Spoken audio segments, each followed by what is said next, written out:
Well, all of us here certainly hope you all got through Hurricane Sandy safely and you're starting to return to life as normal after everything has moved out of this area.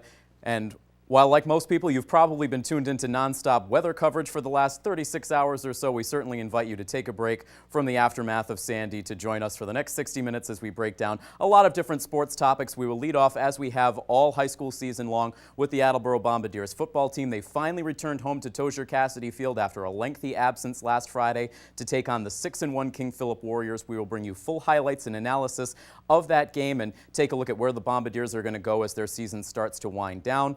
From there, we will take you over the seas to England, where the Patriots had a showdown with the St. Louis Rams this past weekend, and it was time for Patriots fans to maybe get a little bit of a sigh of relief after the performance that the Patriots had against St. Louis on Sunday. We will take a look at that game and see where the Patriots are going to go as they finally have a much-needed bye week coming their way next week, and we'll take a look a little bit at their schedule to come after the bye. From there, we will take you to the Boston Celtics, who will finally open their 2012-2013 season tonight down in Miami. Certainly an interesting matchup against the last team that we saw the Celtics face as they fell in the conference finals this past spring. So how is the Celtics team shaking up for the new year? We gave you a little bit of a sneak peek at the Celtics a few weeks ago, but we'll look at some more topics. And we'll also look at, of course, Ray Allen, who will be in the opposite uniform for the first time in a long time. Certainly a strange sight for Celtics fans. We'll take a look at that topic as well. And with whatever time left, we'll reach into the grab bag and we'll take a look at the Boston Red Sox as well. So a lot of topics. We want to get into them all with time permitting, and of course we want to get into them with you. We are live here on the air on this Tuesday night, so feel free to give us a call, 508-223-2415, with your questions, your comments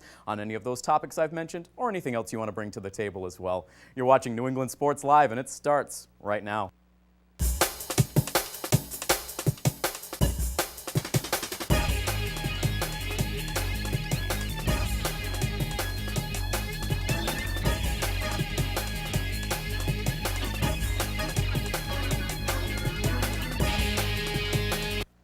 Good evening, everybody. Welcome into an all-new edition of New England Sports Live. Tim Coed alongside Jay Taravella for the next 60 minutes, talking about sports both locally and professionally. And again, we certainly hope everybody is safe and sound after Hurricane Sandy came through yesterday. Certainly an interesting 24 hours for everybody, but finally getting back to normal. And it seems like largely in this area, people were spared some of the worst effects of the storm. Certainly, we've seen a lot of crazy images over the last day plus, but for now, we'll focus on the sports side of things. And again, we're going to kick things off with the Attleboro Bombardiers, who took their 4-3 record finally back home after 3 straight weeks on the road to take on the King Philip Warriors. We have full highlights from that game, from what we saw at Tozier Cassidy Field back last Friday. We'll roll those for you right off the top of the show this evening. We'll kick it off, obviously, with first half highlights from this game. Attleboro 4-3 coming into action. King Philip coming in with a 6-1 record, taking their first loss of the year just a week ago against the Mansfield Hornets. So an interesting matchup, certainly, and as we talked about last week, a must-win situation for the Bombardiers. And unfortunately, things right off the bat did not go well for Attleboro. After making a strong defensive stand on 3rd down, King Philip stayed out there on the field for 4th down, and a big pass to the far side of the field would get the Warriors on the board first. That passing game would work well throughout the majority of the first 3 quarters of this game for King Philip. Not quite able to connect right there, but they would go right back to the well a second time. And J.J. Dillon, the quarterback for the Warriors, he was strong all night long, and here a touchdown completion to up the score to 14-0. It would be 14-0 after this successful 2-point conversion. They missed the point after the first time around, but a perfectly executed 2-point conversion run put the Warriors up 14-0.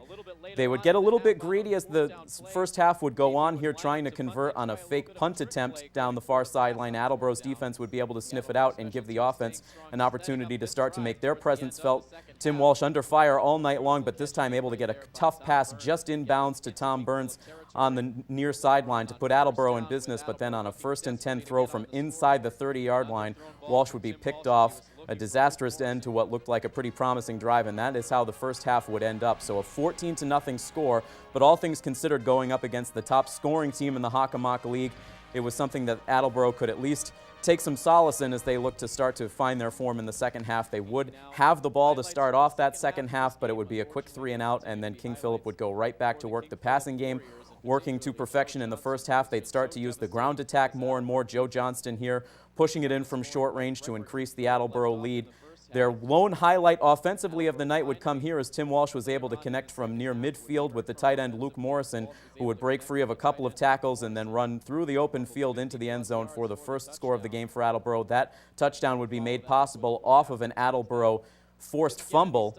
They would go obviously for the extra point, and it wasn't exactly pretty, but effective nonetheless. It would doink off that near post and then make its way in. So 14-7 the score at that point, but that was as close, or 21-7 I should say, but that is as close as the Attleboro offense would be able to get, as this running attack would just continue to get the job done for King Philip. Here you see again the running back. He was trouble for Attleboro all game long, and here just finding that open space on the near side, shedding tackle after tackle to be able to put it in the end zone to up the King Philip lead, and they would polish it off here with the fullback D'Amico doing the bulk of the work on this drive for the Warriors to make the score 35-7 after the point after. And that would be the final score of this game, as ultimately King Philip would be able to run out the remaining clock.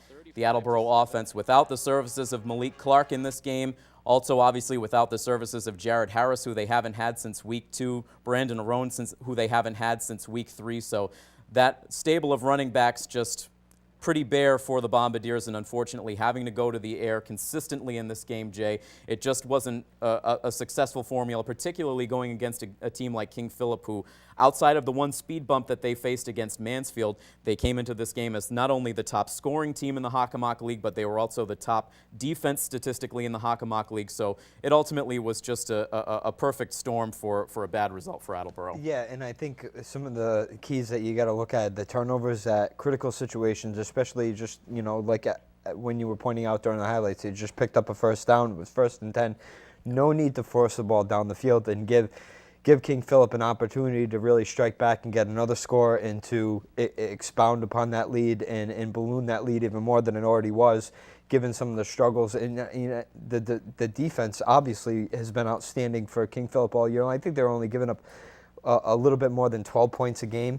And you have to pick your poison with that team. You have to be careful. You have to be judicious in how you distribute the football when you're passing the ball down the field, and make proper decisions, make reads on the cornerbacks, where the safeties are going to be, so you don't put yourself in situations where you find your defense having to stop a team that is a high-powered offense as King Philip is, you know, giving them good field position, whatever the case may be. You have to pick your poison and be very careful of how you choose to attack this King Philip defense, and it bit them a couple times. Yeah, certainly this is one of the more impressive high school defenses that you're going to see.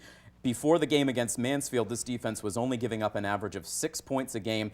That number got bumped up a little bit as they had an off night against the Hornets. The Hornets offense was able to drop 40-plus points on them, but they were able to round right back into form against Attleboro. It took them until midway through the third quarter to be able to get the one touchdown that they were able to get, which was thanks in large part to a turnover created by the Attleboro defense. So really, it was that defense was strong all game long, and unfortunately, it's just another situation I just talked about it a moment ago. Without having a legitimate running attack to go to, no Malik Clark in this game, and the fact that injuries have just really depleted the options for Coach Deschaines in that running game, it forces Tim Walsh to be the extent of this offense. And it, obviously, when you have a defense as talented as King Philip, who can just zero in on that passing attack all game long, it's just not a good situation. No, I mean, unless you have a caliber of a quarterback that's going to be going to Notre Dame or a top-level school that can really carry an offense. And it's no offense to Tim. He's a good quarterback, but he's just not that guy. You need balance in most high school offenses. You need to have that balance of a running game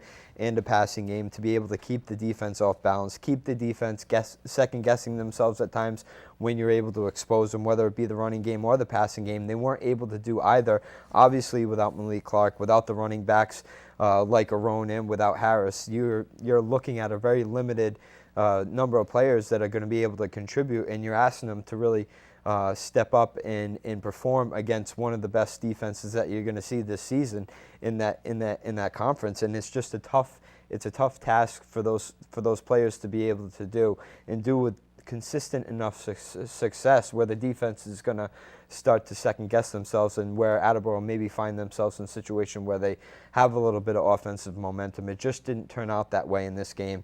And, you know, unfortunately, the passing game wasn't a good enough complement to be able to negate King Philip's defense that they played during the course of the game. Well, and it just got to be a situation, too, where that defensive front was just so forceful for King Philip that the offensive line for Attleboro was winded pretty early in that game, and it gave Tim Walsh no time to be able to operate. Unfortunately, this is a theme that we talked about a lot in 2011 with Chris Walsh. The offensive line just continually getting overwhelmed by these tough physical Kelly Rex defenses, and unfortunately, this was another situation of that happening. At the end of the night, it was 6 sacks for Tim Walsh. A lot of them were going for double-digit losses that were taking them out of manageable situations, out of those fourth down territories where you think, well, maybe they have a chance to go for it and keep this drive alive, and it was just all the more pressure all night long. I mean, the goal of an offense, if you have problems moving the ball, you want to try and keep yourself in manageable third down situations, and that just wasn't the case.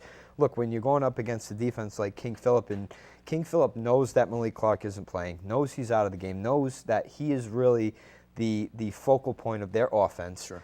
They don't have to worry about that. What do you think that coach of King Philip is going to tell his defensive linemen to do? Pin your ears back and go after the quarterback, because you know you have the confidence that your linebackers and your cornerbacks are going to be good enough in run support without Malik Clark there, that you're going to be able to do what you want to do on defense, send extra pressure to try and confuse Tim Walsh. And you saw in some of those highlights a couple of times where he was thrown off his back foot. One time it worked to the sidelines. It was a great throw by Tim. But then the second time, as he was trying to force it down the field because there was pressure, because the pocket was breaking down, that sort of thing happens. And your offensive line just has to be, they have to be better communicators with each other, understanding where the pressure is going to be coming from. And it's a lot to ask for a high school team when you're in that type of situation. So, you know, again, it's just, it's a little bit of an indication of something that we saw last year, when it's time to step up and play against the big boys, play against these big teams, and seize the moment and show that you're ready to be up there with the King Philips and the Manfields. They just haven't been able to get over that hump yet.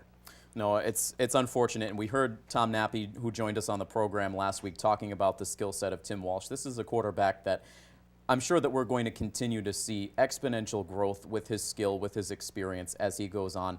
Obviously, this is only his junior season, so we're going to see him again next year.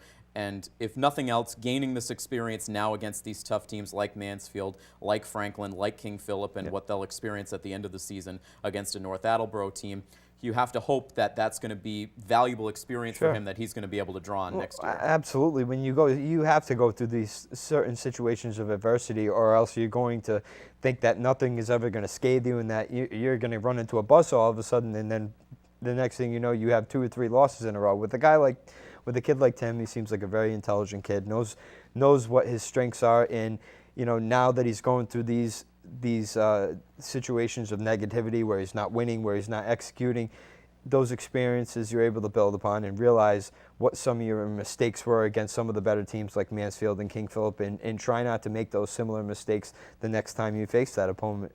He's going to be a senior. He's going to be a leader on that team, and they're going to need to rely on him. They have some players coming back next season, but they're also going to lose some players. So it's stuff like this that a quarterback, a young quarterback like Tim, can build upon going into his senior season.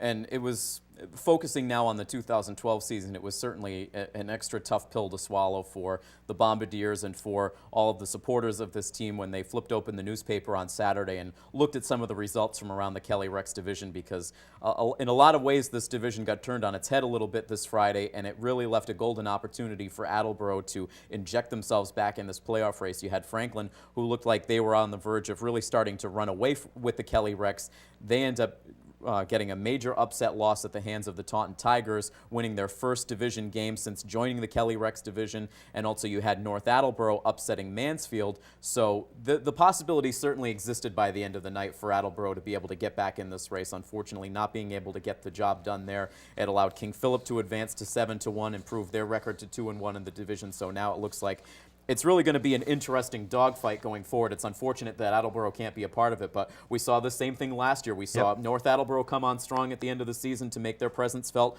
along with Mansfield and King Philip.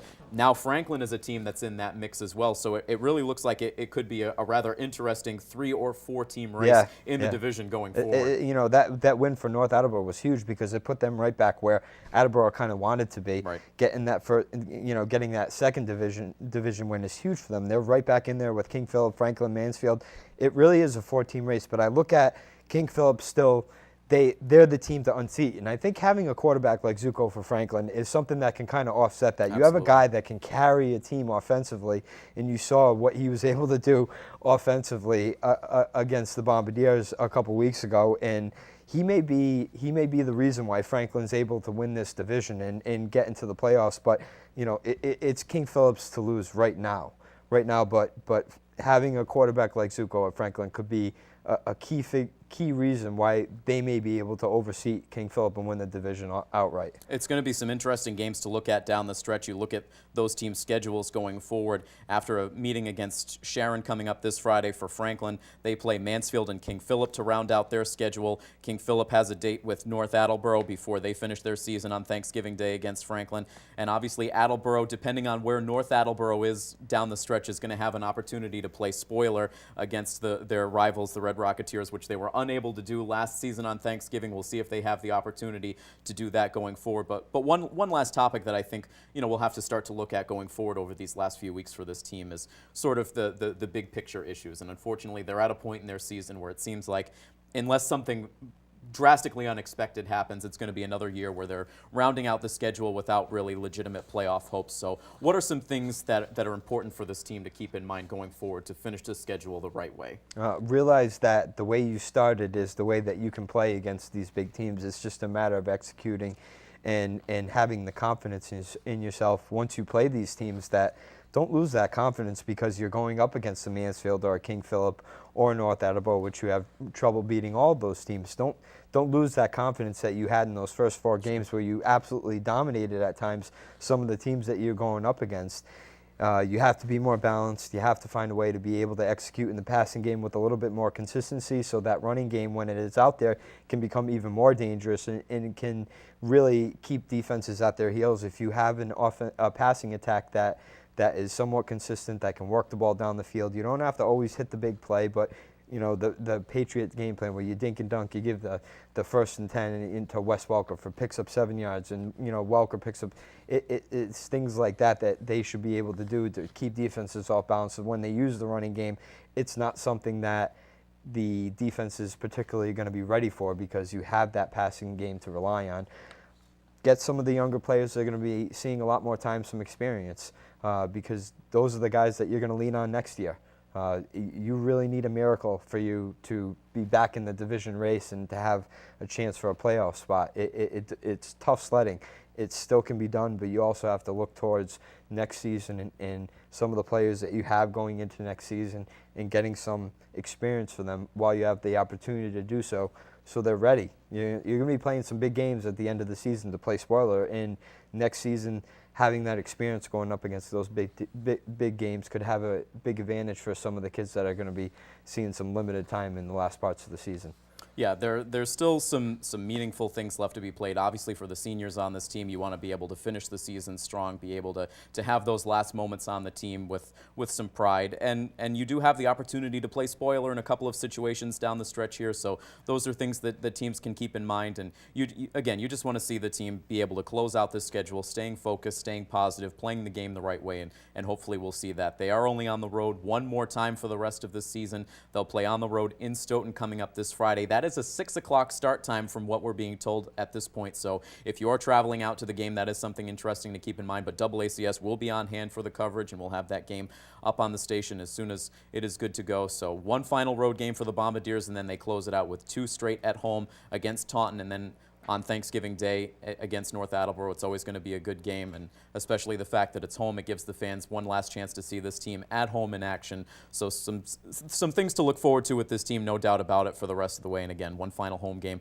coming up this Friday in Stoughton, and that's a 6 o'clock start time. So we'll continue to follow the team right up until the end of the season. We will break down the action from that Stoughton game when we're back on the air next week. In the meantime, we're going to take a quick break here. When we come back, we're going to talk about that Patriots-Rams game over in London. It was a good day for the Patriots offense and possibly a step in the right direction for the defense as well. We'll break down all of the action in that game when we get back. Stay tuned. Hi, I'm Russell Simmons. Today I want to talk to you about a very important subject, and it's cruelty to animals. Emmy was a victim of cruelty, and someone did something about it. Someone called the ASPCA and put an end to it, because Emmy can't talk. The fact is, animals are abused all over this country, and people sit by and do nothing. It's not slick or fly or cool or none of that. It's just cruel. If you're aware of any animal abuse, go to aspca.org. Find out what you can do now and make a difference. What does hope look like? Sometimes it's a hug or a laugh, and sometimes it's a future without worry. But most of all, hope looks like these children and me who live with type 1 diabetes. The Juvenile Diabetes Research Foundation continues to accelerate the crucial research that represents the real hope for a cure for millions of children and adults. Their hope is boundless, and with your help, we'll find a cure. Welcome back to New England Sports Live. We're about to get into some New England Patriots talk, a good game to break down finally after some frustrations over the last several weeks. So if you have thoughts from this game, if you're starting to have some renewed faith in the team after what you saw against the St. Louis Rams, feel free to give us a call. We'll be breaking down this game momentarily. 508-223-2415 is the number, and feel free to join in the conversation. But Jay, we've been pretty frustrated basically all around about this team for the last couple of weeks, but we've looked at the offense as just a lot of general frustration that they should be operating better than what they've shown the last couple of weeks. They should be able to be creating more separation than what they've been showing. And it seemed like, at least in the opening possession for the Rams in this game, that we were all of a sudden going to see more of the same, more blown coverage in the secondary, another big play from I've seen that play before. I don't know where. Another big play right down the middle from a quarterback that, while maybe a little bit more talented than guys like Russell Wilson and guys like Mark Sanchez, a guy that this defense should be able to contain a little bit, but it just looked like everybody was in the same nightmare for another week. But then all of a sudden things took a drastic turn as the Patriots were able to march down the field their first 5 possessions, come away with touchdowns. And really it was all academic from there. So looking at the offensive side of the ball, at least at first, what impressed you the most about Brady in the offense? This was when Brady at shotgun. Brady was in shotgun for the majority of the offensive snaps during the course of this game, and this was when they were at their best. And they used, instead of the traditional 2 tight end sets that we see them use sometimes in Brady under center, we saw them go with a lot more 3 wide receiver sets. You saw Branch out there for more snaps than you usually see him out there for. They weren't using, obviously they didn't have Hernandez, but they still could have used the 2 tight end set with Fells, Manawanui, or and Gronkowski mixed in there, so they still could have went to that set, but they decided to go a little bit more light on the packages where, you know, even in those running situations where they were going up against nickel defenses where they had 3 wide receivers out there, you saw Branch and even Brandon Lloyd. There was a situation on the I think it was a run to the left where Brandon Lloyd really sealed the outside of the run for Ridley and allowed him to get outside and get that. I think that was a 15 or a 17-yard gain that he was able to get on that specific play. So they were still able to run against the team when they were in those 3 wide receiver packages. And I think the thing that you noticed most about that offense is that's when that team is at its best. When Brady is out of the shotgun and he has his 3 wide receivers, he has Welker on, wherever he wants Welker in that specific set. And this is a defense that going into this game, people were kind of scared of, because if you look at the type of defenses that Jeff Fisher normally has, he has very good pass rushers that are able to get after the quarterback by themselves without sending extra pressure. And he also has good cover corners, which he has in Finnegan and Jenkins and Tremaine Johnson.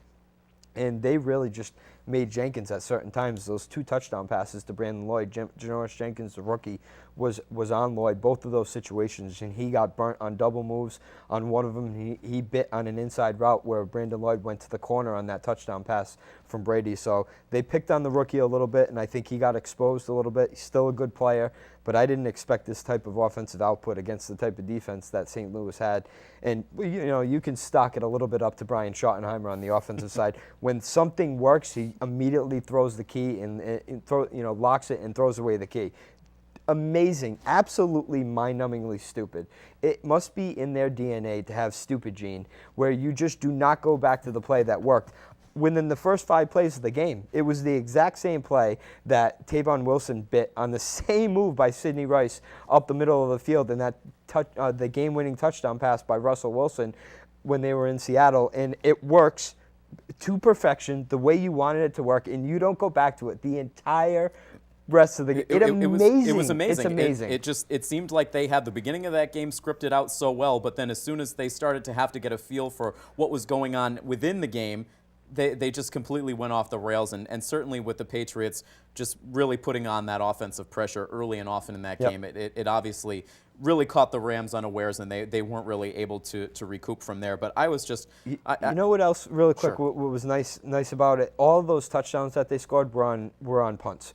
They weren't on turnovers that were created where they were able to get good field position. These were all long drives that the offense did on their own. And you credit the defense for getting off the field and making stops when they needed to in order to give their offense an opportunity to get back on the field when they were as hot as they were. Well, and I just think that just the execution, the decision-making on this offense was just so crisp and so sharp all game long, and I think that's something that, maybe has been lacking a little bit in the last couple of weeks. It just seemed like Brady was out there. He was able to see where the matchup was that he could exploit throughout that game, whether it was sending it to Lloyd, whether it was giving it to Gronkowski, and every time everything was on the money. And I especially give Brandon Lloyd some credit in this game. He made some good catches. Yeah. It was sort of a coming out party a little bit for Brandon Lloyd. People have been on him, and I think unrightfully so. I think you can't expect a guy to go out there and to perform at 5 catches, 100 yards, a touchdown or 2 touchdowns every single game. It's going to take a little bit of time for Brandon Lloyd, even though he's been under a similar system with McDaniels in Denver and St. Louis. A little bit of time for him to assimilate to the type of offense and the way Brady likes to do things and where Brady wants Brandon Lloyd to be on specific situations. So, without question, he's been so much better than what you got from Chad Johnson last year. It's not even comparable. And you have to also consider the weapons that they have with Gronkowski and Hernandez and Welker. Brandon Lloyd isn't going to put up the ridiculous numbers. He's on pace for a decent year this year. A little bit better at this point than what Deion Branch ended up with. But I think it's starting to click with him and Brady. And if you can get that going as well, you really have mismatches really all over the field.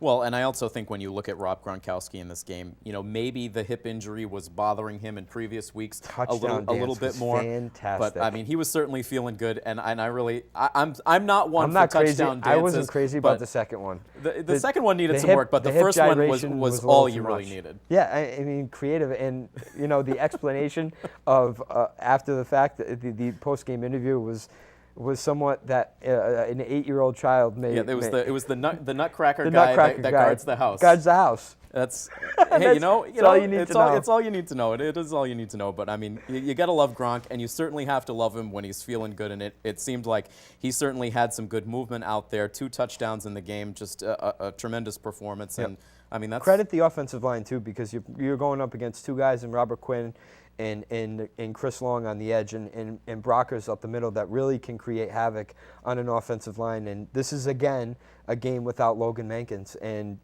Donald Thomas, say what you want about him at the beginning of the season, he's really rounded into form and played a very complimentary role on the offensive line. And some of those big runs that Ridley was able to get during the course of that game were a big part when they were able to pull Donald Thomas out on situations to get out on the linebacker. He did a great job of being athletic enough to get outside and get on his guy and seal the inside of that run, so really can break it for a lot more than St. Louis wanted him to be able to during the game. Yeah, credit to Donald Thomas again, and we've said that in recent weeks, and he's continuing to show more and more improvement, having to fill some pretty big shoes on that offensive line. Taking a quick look at some of the noticeable absences on the offensive side of the ball in this game. You didn't have Hernandez after he played last week. Yep. You didn't have Logan Mankins again. I believe that's the 3rd time he's sat out a game this season. You also didn't have Brandon Bolden in this game. Is this a situation where Belichick was taking the opportunity to give these guys a week off heading into the bye week and almost having that 3-week stretch? And should we see all 3 of these guys back out on the field? I think the only one that you have to worry about a little bit is Hernandez, because he's had a little bit of a history of not being able to stay healthy, and this high ankle sprain can tend to linger with players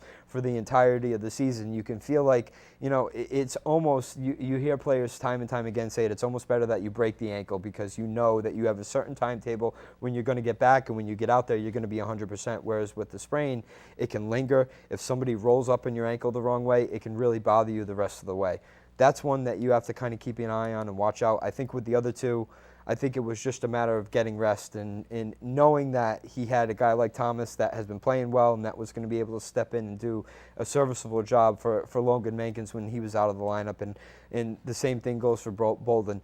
You hope that it's not something serious with Bolden, but look, this is given an opportunity for Shane Vereen to step in and do something that he hasn't been able to do. It's always, we talked about it before the show, it was always Bolden that was out there and Vereen that was in the tub that was hurt, that wasn't able to come out on the field. And now you get the opposite effect where you have Bolden hurt and you have Vereen healthy. Now it's him that is showing what he's capable of in certain situations.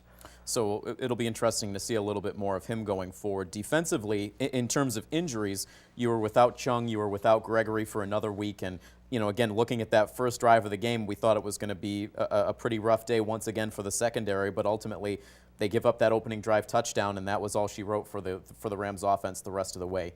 Do we give major props to this defense, or was it a little bit the Rams were just thrown by the amount of pressure that the offense for the Patriots was able to put in that game, and it kind of made things a little bit easier for the defense to operate? Well, you got to be prepared for that if you're going to play the Patriots. You have to assume that your defense isn't going to be able to constantly stop this Patriots offense and be ready for that. And again, you put a lot of the blame on Schottenheimer and his, for some unexplainable reason, not going back to that same play or play similar to that. And the defense brought some pressure. I think having Hightower back allowed them to bring pressure and send Spikes in, so you didn't have Spikes back in coverage because we know he's not great. These linebackers complement each other pretty well. They all can do different things, and I think having a guy of Dante Hightower's size and athletic ability out there instead of having Spikes out there is huge, because you know that you want Spikes to be in there and be the guy that's blitzing because he can create havoc. He's just going to bowl people over and get to the quarterback any way he can. Also having Denard on the outside, I think, helped out a little bit. He's played pretty well. He's been a guy that's stepped up. Denard and Tavon Wilson were two rookies that played every single defensive snap of this entire game. So that tells you some of the, I think with Wilson it was more out of necessity than anything because of the injuries to the other two safeties. But with Denard, you didn't have to have him in those situations, but obviously the coach feels good about him. And I said this when they drafted him. There's a reason the guy got Big 12 Defensive Player of the Year in that conference. You don't get that because you can't play football at the cornerback position. He's not a scrub. The guy can play football, and he's shown a little bit of promise out there with how he's played over these past few games. Now you have a situation where McCourty has been playing at that safety position while Chung and Gregory have been out, and it seems like things are, at least for 1 week, stabilized a little bit out there. Is this something that they really have to take a good, long, hard look at, maybe keeping McCourty out there for the long term, even when Chung and Gregory get back? At the end of the day, what's best, I think, for this defense is Devin McCourty at the cornerback position, because you're going to have Denard and McCourty out there. And look, McCourty took some, unrightful criticism because he's the one out there. It's the kicker, the quarterback, the cornerback. Those guys are out there on an island. When they make mistakes, it's exposed because everybody's got their eye on those players because they have the ball at their hands. But McCourty has played okay this year, but I think, what other options do you have back there? You hope that Chung is going to play a little bit better than he's played this season and that you get some better play out of Gregory. I mean, with those two guys, it can't get any worse than it's gotten. I do agree that McCourty at times is better when he's looking at the ball and he's facing the ball so he can see everything and everything's in front of him, but in the same breath, when you have a guy like Denard that's playing as well as he is, you can put McCourty on the other side. That makes a guy like Arrington obsolete with the way Marquise Cole has played at the nickel corner position at times, and that's something also that you can think about putting Wilson in that situation. He's played that position at Illinois, so getting Arrington out of the mix at the cornerback position is what's best for this team, and having McCourty at that other outside position makes that possible with the way that Alfonso Denard has played this year. So, look, overall, the takeaway from this game, offensively, when I looked at their schedule at the beginning of the year, saw all of these games against the NFC West, with obviously the exception of seeing a team like the San Francisco 49ers. These are some of the games that I expected this team to be able to have routinely throughout the first half of the schedule, with games against Arizona, games like this one that we just saw against St. Louis, games against the Jets, particularly with all the struggles that the Jets have been having. So now we finally have seen it. So at least offensively, I'm starting to feel like, well, if they can start to make these strides, once they have all of their pieces out there on the field, you know, the offense is probably going to stabilize from here. But defensively, it's great to see them have a game like this, but at least as far as I'm concerned, I'm still in wait-and-see mode about this defense. It's a great step in the right direction, but after what we've seen throughout these first 8 weeks of the season, I need to see this on a little bit more of a consistent basis. Right, and I think the key to that is bringing a little bit of pressure. You don't have to bring it every single down. You don't have to bring it all the time like Philadelphia loves to blitz. You don't have to blitz. You have to be able to bring pressure at certain times that's going to be able to confuse the quarterback. I think they realized that with the secondary that they have, you cannot allow, if you're not able to get consistent pressure with 4 guys, you cannot allow a quarterback to just sit back there and pick your secondary apart. You have to bring pressure. You have to confuse the quarterback. And like I said, you don't have to do it all the time. But having a guy like Hightower back can help that.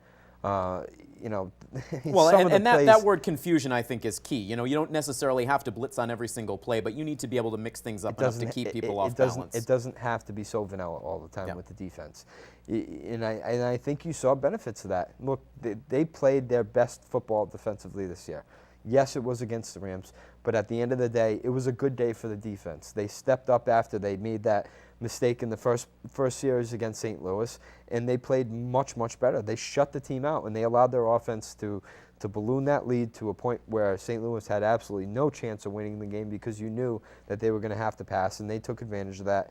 And the guys that were out there stepped up and made plays when they needed to play. You know, say what you want about playing St. Louis, but you can say the same thing about the Jets and about not having weapons and about not having guys, not having a quarterback. You can say the same thing about Seattle. And look at what those two teams did against the secondary. So I think the key thing here was showing that needed the willingness for the coaching staff to allow the pressure to come a little bit more and be a little bit more aggressive and not have the quarterback just sit back there and have his pickings of where he's going to complete the ball to. I think another underplayed story a little bit with this team in the first half of their schedule is the amount of travel that they've had to do so far. Yep. They've logged more miles so far in just the first half of their schedule than a lot of teams will do in this entire 2012-2013 NFL season. So, I mean, they've already done the bulk of their work on the road. I believe they only have 3 more road games coming up for the rest of the season. Yep. So they're really going to get to use their home field to their advantage the rest of the way here. It's going to be maybe a little bit more easier schedule in terms of people being able to stay in their routines at home. So is that something that's going to be a significant factor with this team after the bye? Absolutely. I think you always look forward to the bye. You know they're not going to say it, but you always look forward to the bye. In the travel that they're going to New York, they're going to Miami, and they're going to Jacksonville. That is not difficult travel at all. So even when they do have to travel, it's a 3-hour flight, and that's it. And the rest of the games are at home, and you finish up at Jacksonville and then coming back to Miami. But you have the key stretch here is when they come back from the bye, you got Buffalo and you got Indy at home. Take care of business there. You should win those games, and you should end up at 7-3 going to New York. We know what a mess. Tim Tebow might be at quarterback by the time. We can only hope. We can only hope. No one can hope that. From an entertainment value, we can only hope. It's the demise of your franchise when you have a quarterback like that starting out there. So if they're in as much of a mess as they are right now, then that should be a win. You go to Miami, I think that's going to be a different test. Yeah. I think that defense has played well. You've seen the offense really start to find its identity with Tannehill out there and what he's able to do. He's really shown a lot of people that he's capable of taking on a lot more and putting a lot more on his shoulders than a lot of people thought he was as a rookie. Then you got the big ones. You got Houston and San Fran at home. And you hope somewhere along the way that Houston is able to slip up, somebody's able to beat them, and maybe you're closer. And that's why you wanted Houston to win that game against Baltimore, because Baltimore, you couldn't take into account that they were going to have as many injuries as they had. Baltimore wins that game, they have a pretty significant edge in you as far as the overall record, and they also already have the head-to-head record. Now that Houston's ahead, you have a chance to get closer and get closer to one of those buys that you so desperately want to have when you get into the playoffs. So, I mean, they certainly they have the opportunity to take care of some business in those first weeks coming back from the bye week, because really you got to circle both the 49ers and the Texans on that schedule. And, I mean, that's going to be your real test as far as I'm concerned. I expect them to be able to do well in these games coming out of the bye week, but if they can be executing on both sides of the ball at a high level going into those 2 games, I mean, they absolutely have to win one of those to be able to come away with any feeling of we can contend with the top teams around this league. But if they can do that, and particularly if they can have a good showing in both of those games, it's certainly going to go a long way to proving just how deep this team potentially can go in the playoffs. Yeah, and I think the other thing that you have to look out for is Denver. It's surprising a lot of people. We talked about it before the show started. And it's not necessarily the offense, it's the defense. The defense that's really starting to open a lot of people's eyes, and they shut down one of the best offenses in all of football, in New Orleans Saints. They held them to 7 points. That's saying something about how that defense is going from the beginning of the season to now. So you got to win as many games as you can before those 2 big games, and hope you're in the top 2 when you get to that point when you play Houston and San Francisco. A fascinating NFL season. We'll take a break from the Patriots next week when they're on the bye week. I'm sure we can still find some things to talk about. We might bring up some NFL topics from around the league as well, but we will step aside from now. We're going to transition to the NBA, a big game for the Celtics as they start their new season tonight, just minutes from now, as a matter of fact. So we'll give you some thoughts about Celtics Heat and also some overall Celtics thoughts for this upcoming season right on the other side of this break, so stay tuned. Entrena con rigor y mantente concentrado. Respect yourself, win the right way. Todo es posible si así lo crees.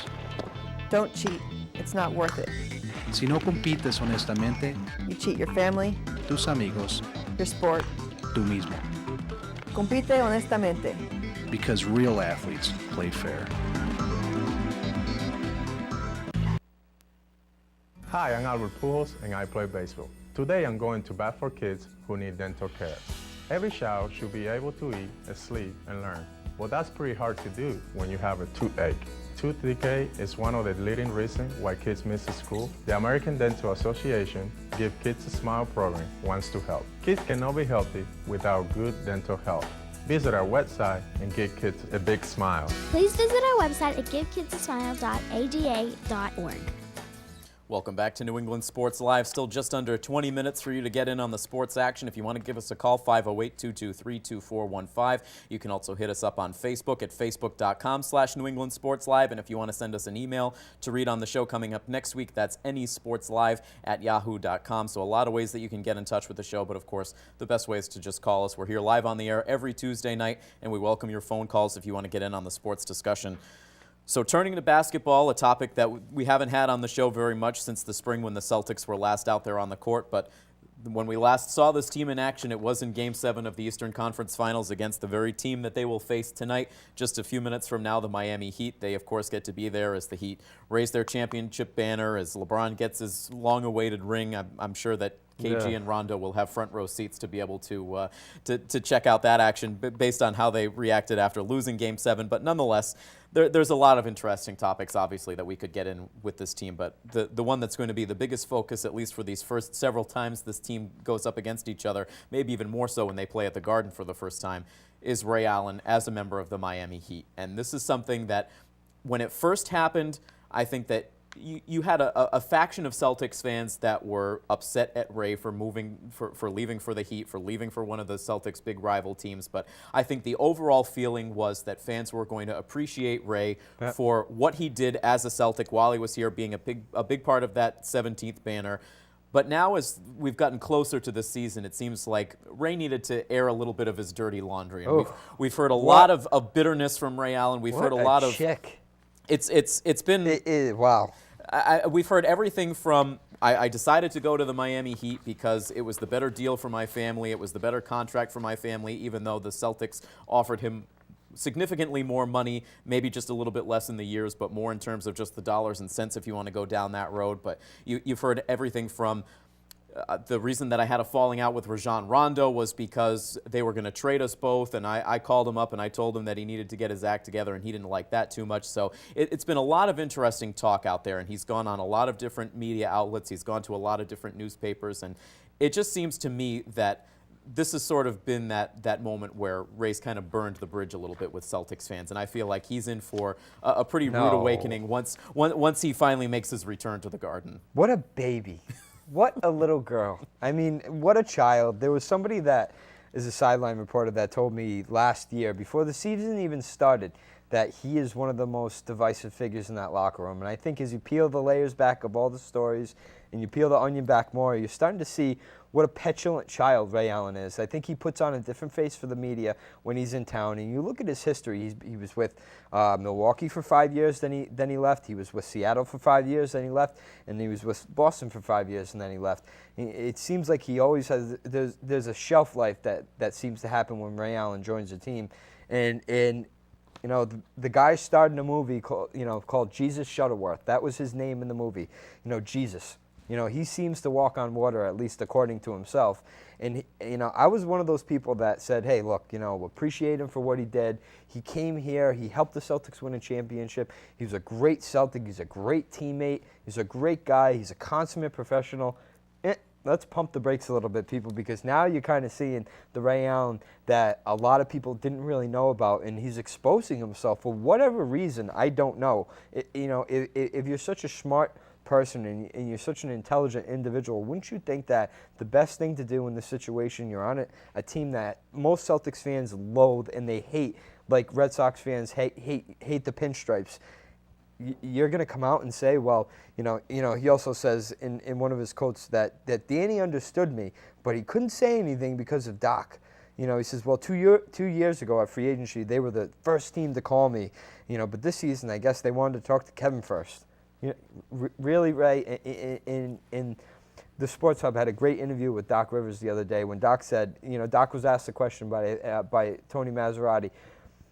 If you had to do things differently, the way you handled the situation in the offseason with Ray Allen and Kevin Garnett, would you do it any differently? And his answer, unequivocally, without a pause, without question, was no.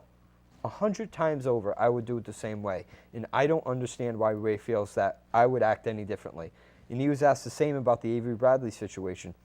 Without pause, again, he said, absolutely not. I would not do it any differently. It just seems like at the end of the day with Ray Allen, you know, we talk a lot when it comes to the NFL about the quote-unquote diva wide receiver mentality, and it seems like that is clearly something that seeped into Ray Allen's bloodstream over the course of his career. Look, at least on surface level, throughout his tenure with the Celtics, you know, we all said the same thing. So this is one of the true gentlemen in the game. He's a great ambassador for the game. He's a great team guy, but it seems like there were a lot of things underneath the surface where Ray needed to feel coddled. He needed to feel loved all the time. And while he was still healthy and executing at a high level, I guess maybe the Celtics were able to stomach that because they were getting the results on the court. But over this last year plus, when the skills were starting to diminish a little bit and his health was in question, Doc needed to make the moves that he needed to make for the betterment of this team, and that's something that I will give Doc credit for, you know, from now until the end of time. That I think that he's a coach that he's not going to go with guys, you know, based on a lifetime achievement award. He's going to do what's best for the team. And unfortunately, Ray just seems like at the end of the day, he was not that guy that was going to do what needed to be done for the best interest of the team. No, he couldn't wrap his head around the fact that there was a younger player that was going to overseat him. He is a on-the-border Hall of Famer, arguably the best shooter of his generation and one of the best shooters in NBA history. But I don't think he can wrap his head around the fact that he's not the same player he was 10 years ago. He still thinks he's the guy. And you know what's funny? He's going to be doing the same thing in Miami, and nobody really criticized him for that because I think at the end of the day, it was the best situation for both the Celtics and the Heat. The Heat got a player that is going to be able, they don't run an offense anyway. They just hand the ball off to LeBron or Dwayne and allow both of those guys to penetrate. And then LeBron dishes it off to a wing player that's open on the wing. And they go from there. So it's not like it's going to be any different than what it was in Boston. Maybe he's going to play a little bit more minutes, but I think this was a situation that Ray just couldn't get past, that a younger player oversat him. Look at me. I'm Ray Allen. I am the most prolific three-point shooter in NBA history, and this young guy from Texas that can't shoot as well as I can is gonna play over me. He's gonna play more minutes than me. He's gonna start over me.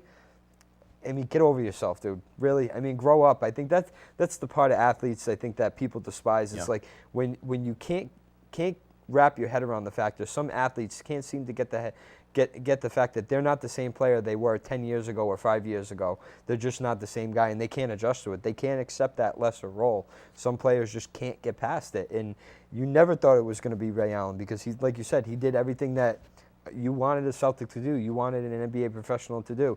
But behind the scenes, I think we're seeing now what kind of headache that Ray Allen was, and maybe he deserves a little bit of the blame for a lot of the stuff that got heaped on Rondo's shoulders as far as his immaturity. Rondo wasn't perfect, there's no question. No. He's still got growing up to do. But maybe having Ray Allen be as ignorant as he was, as divisive in the locker room as he was, maybe that hindered Rondo's growth. And again, that's no excuse, but I think maybe that's something else to think about when you're talking about why Rondo hasn't really developed into the player that a lot of people want him to be. And now that Ray's gone, maybe he can be that guy. And we hope that he takes that next step. But, you know, Ray, get over it, because you just lost all the fans, all the faith that you had in this town. And I cannot wait until Miami comes to Boston. That's going to be interesting. I think it's going to be interesting just to see the demeanor on the court tonight, you know, before the game starts. Because, I mean, this is going to be a situation where the cameras are going to be rolling. So, you know, that's where Ray Allen feels comfortable. That's where he puts on that gentlemanly exterior. But there's no question that he burned a lot of bridges with some guys that were pretty close to him in his years with the Celtics. You know, you've heard some very candid comments from Doc Rivers about Ray that we've just talked about. And obviously with KG and the whole, you know, I don't have Ray Allen's number anymore. Keon Dooling making comments one of the more respected guys in the league, and just a guy that goes out and does his job and goes about his way. And, you know, when he says something like that, a guy that really seems to get along with everybody and anyone that he plays with, that kind of tells you the story behind the scenes and how Allen was acting and what a child he acted like. So it'll certainly be fun to see how the current Celtics players sort of react to Ray on the court tonight. There, no doubt, will be a little bit of a frosty reaction there between those guys. But just a few quick points now as we look at this Celtics team that we're going to see for the first time in regular season form tonight. I think two guys that you really have to talk about that I think really surprised some people, maybe, you know, more so than they expected, were Jared Sullinger and Jeff Green in the preseason. You know, it seemed like this preseason was really an opportunity for guys to prove themselves and what kind of a role they were going to play on this team this year. And I think that those are two guys that played major minutes throughout this preseason and really showed a skill set. You know, I think maybe Jared Sullinger in particular, just because we didn't know quite what the game was going to be for him coming into the NBA, but also Jeff Green, a guy who health-wise we didn't know how he was going to be able to come back from that. And these are two guys that really just had tremendously strong preseasons. And if that translates into regular season play, those are guys that are going to be playing pretty pivotal roles for this team this year. Well, I mean, two of the big things that the Celtics needed in the offseason was defense, scoring off of the bench, and rebounding. And Sullinger can provide rebounding, some defense on the interior. Even though he's undersized, he's a pretty strong kid and can handle his own. We'll see, because you know, preseason's preseason for a reason. It's just a matter of guys warming up and getting their feet wet. So we'll see how that translates into the regular season success. But with Jeff Green, you know, this is a guy. If you had Jeff Green and Avery Bradley last year in that against Miami, you're winning that series. I'm sorry, you just are winning that series. In my mind, there's no question about it. You had a guy in Bradley who wasn't able, you know, wasn't out there because of injury, wasn't able to defend Dwayne Wade, and a guy in Jeff Green who they really hope is going to be that guy that's going to take the place of Paul Pierce when he finally hangs up the sneakers and retires. The timing is there. You have a couple years for Jeff Green to really bloom and to blossom under the tutelage of Paul Pierce, and he's a guy that's athletic. He can play multiple positions.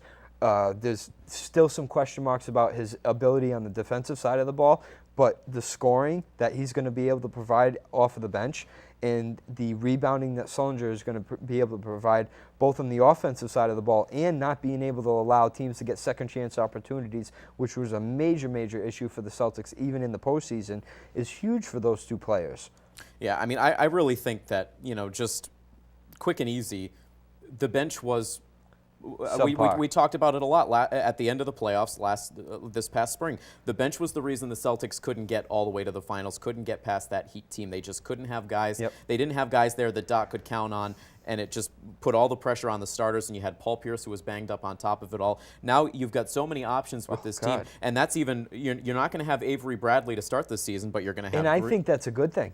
Maybe so. I think that's a good thing because everybody's going to be able to fill out their roles, and Doc's going to be able. Right. Doc is so good at finding players and where they fit best on his current team, and he said it even in the preseason. Talked about how much he likes this team, And that's huge. I mean, you're talking about with Green, with Terry, and with Courtney Lee, once Bradley's healthy, you're talking about almost 36 points that those guys scored off the bench. And you know, some people will say LeBron James took that series over. He was the best player on that team. Well, you know, in that Game 7, they got outscored 19-2 by the Miami Heat bench, and I think it was Shane Battier, it was Mario Chalmers, it was some of those complimentary guys that were making big shots in the third quarter, where that allowed Miami to really extend that lead to an insurmountable lead and really walk away with that victory in the fourth quarter.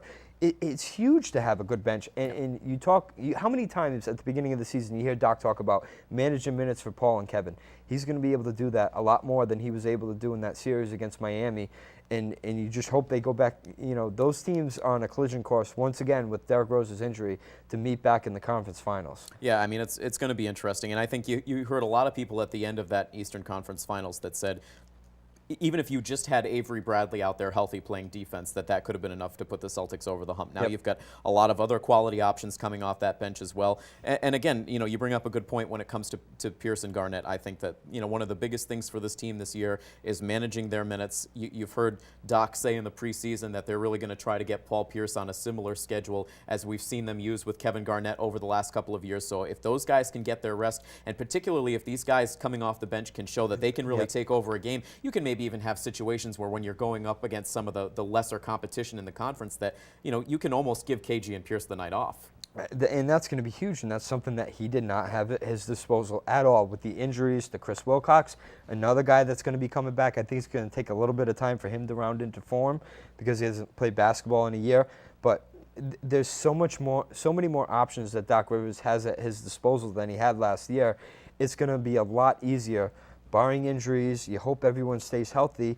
You know, there's going to be some nicks and bruises along the way, but having those guys that can come in and help out when Pierce maybe has a ding or needs a night off is going to be huge down the stretch, especially come playoff time. If they're able to get back into the playoffs, this could be a big turning point for Rondo in his career too. I think this is the year that he takes that kind of step that, and obviously he's not the talent of LeBron James, he takes that step maturity-wise that LeBron took, I think, last year. Whether it be, you know, just for the media or just for the face of everybody to see, you know, even if you're making an effort, to try and get better and to try and be mature. And this is Rondo's team now. And Paul has said it, and KG has said it, and Doc has said it. It's time for Rondo to take over.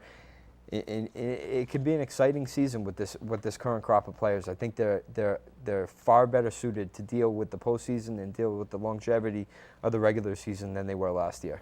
So do they rain on Miami's championship parade tonight and come away with a win? I hope so. I mean, stick it in Ray's face. You know, boo-boo, go to bed, as KJ would say. I really hope KG comes out on fire. You know, it's unfortunate you don't have Avery out there, but I think it's good. You get to see what guys like Courtney Lee and Terry and Jeff Green are. I'm really, I think Green is the one that I'm circling to see how he plays, you know, coming out of the gate, not really getting off to the start he wanted to when he got traded here, coming out of the gate and really having a good performance against an elite competition is a really good way to gauge how he's going to perform in those big moments, especially the first game of the season. Yeah, there is still going to be a little bit of a feeling out process with this team as they get these new players into the mix in regular season form. So we'll see how this game unfolds tonight. We'll see how these first couple of games in their schedule unfold, and we'll start to recap some regular season action from the Celtics on the show next week. We'll also still find some Patriots topics to talk about, I'm sure, and we have to continue on with the Red Sox offseason. Unfortunately, not getting a chance to get into the Red Sox here on the show tonight, but we will address maybe on the show next week those comments from Bobby Valentine on with Bob Costas a week ago. I know it'll be old news by then, but still some interesting takeaways from that interview, and also we'll have some interesting takeaways from this offseason as the Red Sox continue to wheel and deal and set up this coaching staff and this team for the 2013 season. So we certainly will not be without plenty of topics on the table for next week, but we are fresh out of time for this week. For Jay Taravella, I am Tim Coet. Thanks so much for watching, and have a great night.